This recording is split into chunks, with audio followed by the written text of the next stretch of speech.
read or heard at one time how Fort Edward had an encampment of like 8,000 people. Yes. Were those Burgoyne too? No, that was different war.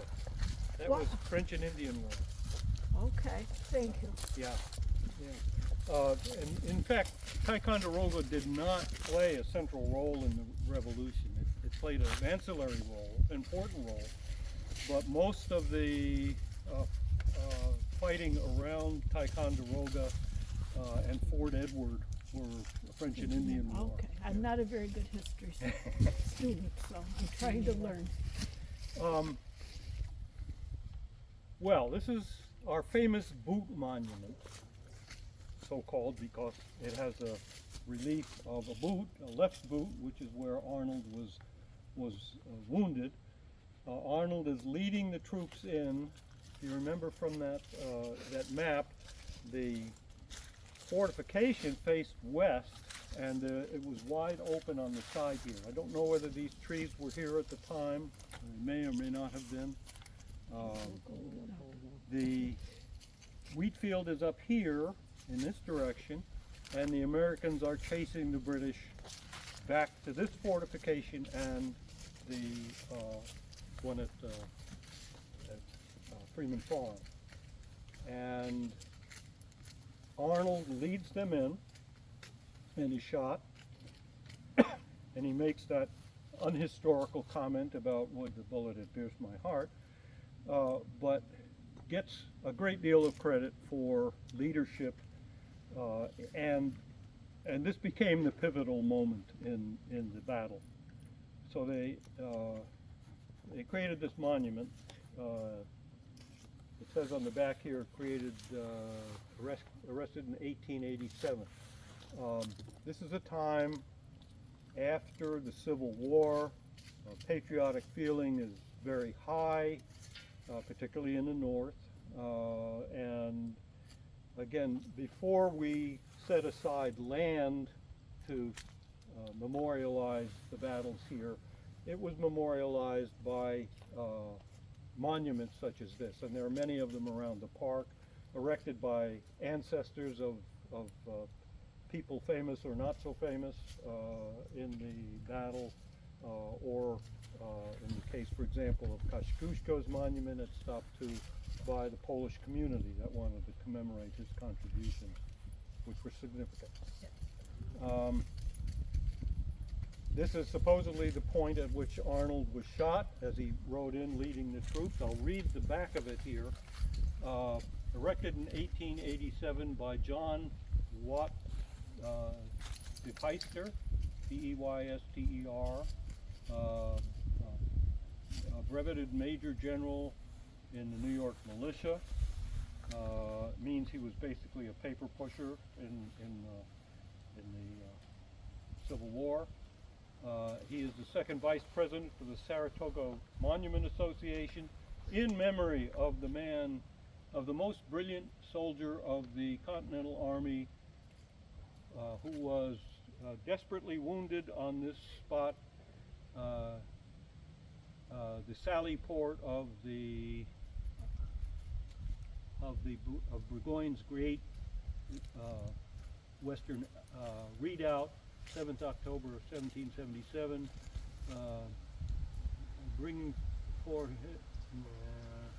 winning for his countrymen the decisive battle of the American Revolution, and himself the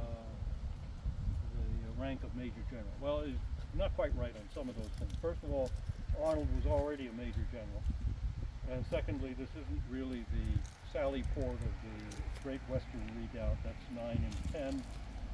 This was just an outpost manned by Germans and loyalists.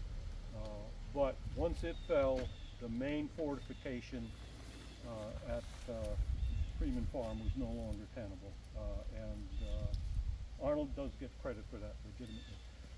But you notice his name does not appear on it anywhere. Yeah, I was going to say the same thing. Yeah. Not even mentioned. And in many places where Arnold played a role, in West Point I understand, and in our monument, he is obliterated from history in that sense. And I mentioned up at Stop 2 for many years, the Little Red House was known as Poor's headquarters, not Arnold's headquarters, because he was a traitor, and who wants to honor a traitor? And my interpretation of this is essentially that you want to memorialize the man's actions, but not the man himself. The man was flawed, there's no question about it.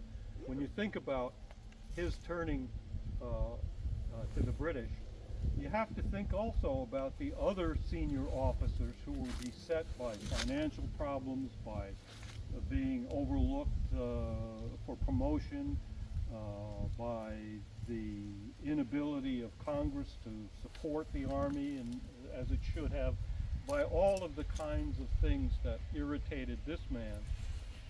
How come he's the only one? And maybe, I don't know for sure, there may have been some others, but I don't believe so. I believe somebody at his level is unique. Arnold was a difficult personality. I'm going to tell you a little story. Are you with me? Do you want to, shall I go on? Yeah. Okay. I don't want to wear you out. The traditional story of Arnold's participation here in Saratoga comes from another Wilkinson, an American officer, James Wilkinson, who was a colonel at the age of 21 or 22. He was an aide to General Gates. Gates was the overall commander of the American forces here.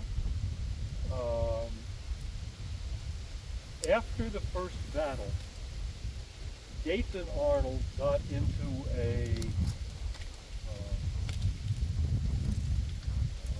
an argument, a disagreement, a contentious disagreement. Arnold was upset that Gates did not credit him and his unit, his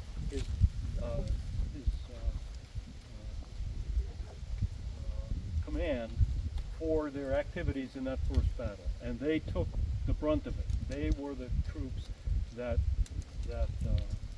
did most of the fighting in that first battle. Arnold was in command of the left wing of the army, and it was his troops that fought the first battle, and his troops that took most of the beating, and it was significant. And he was annoyed that in Gates's report to Congress, keep in mind this is not Congress as we think of it, this is the Continental Congress, representatives from each of the states running the national show, as it were. There's only two institutions of national scope at this time. One is the Continental Congress, the other is the Continental Army. Other than that, everything is run by localities and states. There's no real... When the British take over Philadelphia, Congress moves to York, Pennsylvania, and then they go someplace else. It didn't make any difference in terms of the governance of the states during that period.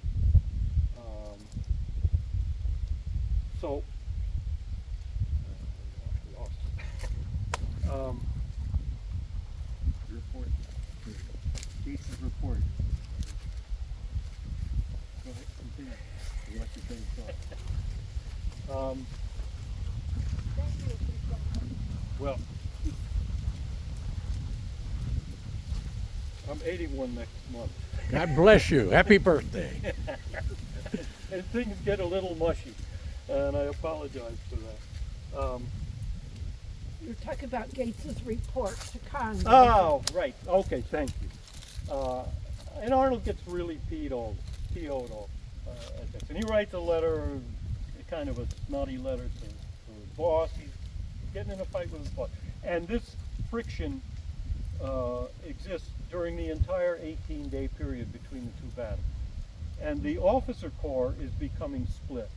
They are either Arnold partisans or Gates partisans. And Wilkinson, this is James Wilkinson, not the map maker, he is clearly a Gates partisan. His boss is Gates. He's an adjutant to Gates. And after the Revolution, first of all, Wilkinson has been around a lot of battles in the Revolution and has written a lot about them, and he generally is credible because he's been around a lot. In 1850, well, Wilkinson stays in the army and becomes the general of the army in the War of 1812. And he's a lousy general. And he's known as the general who never won a battle but never lost a court-martial. He had been court-martialed for various improprieties but was acquitted. It turns out, however, that he was a traitor as well to the country. This was not discovered until after his death. It was discovered by a historian. He was in the pay of the Spanish and wanted the Spanish to grant him an enclave in the western part of the country before the Spanish gave it up. It was kind of a sleazeball, basically. And his description of the Battle of Saratoga in his memoirs in 1815, which he published, writes Arnold out of the picture completely. Arnold is not giving orders at the wheat field. Arnold is not reconnoitering the battlefield. He's not doing anything. He's sitting in his little red house, drinking rum, feeding rum to his horse, pouting and cussing and being generally a obstreperous human being. Wilkinson credits other people with things that it turns out Arnold did. Now,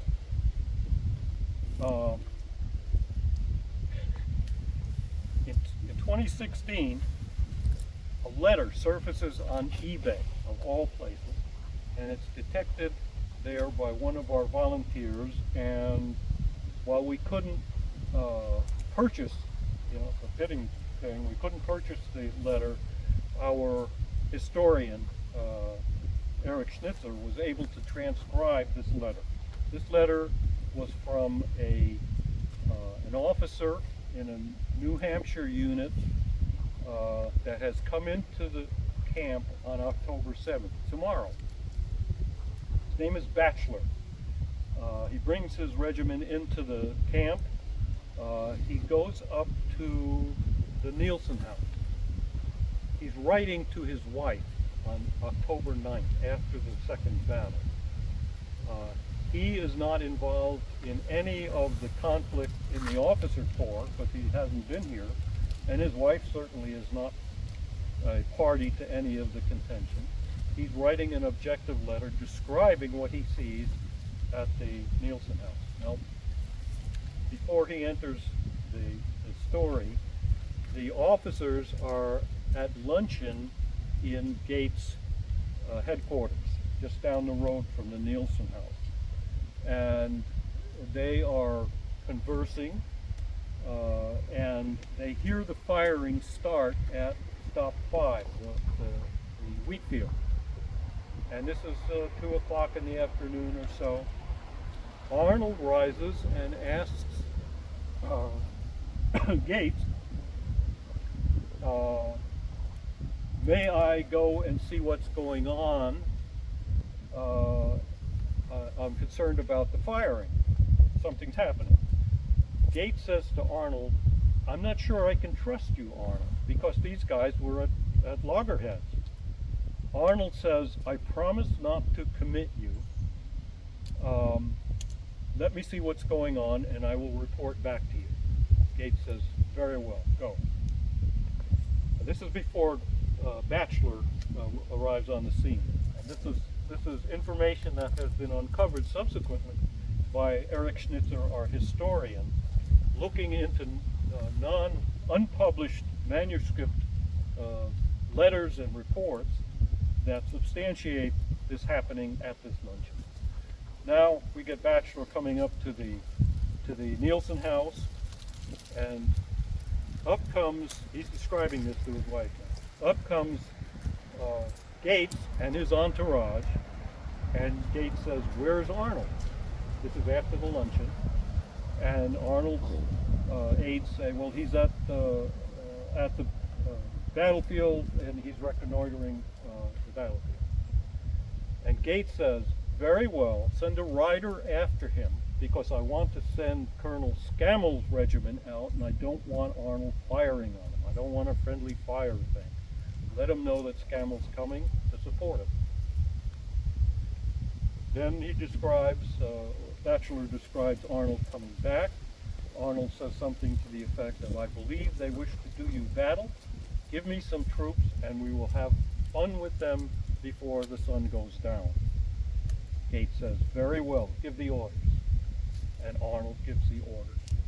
And the second battle begins at the wheat field at that point. Wilkinson's description of Arnold states that he was relieved of his command and that he wasn't giving orders. The research that Eric Schnitzer did, and the evidence of that luncheon and the Batchelor letter puts that to bed. That's not correct. It is Arnold who's giving orders to Morgan to turn the flank of the British. It's Arnold who is leading the battle at the wheat field and subsequent to that. So now we have a new picture of Arnold, not this petty, guy who's just pouting about his problems, but somebody who is still devoted to the cause and still participating actively and bravely.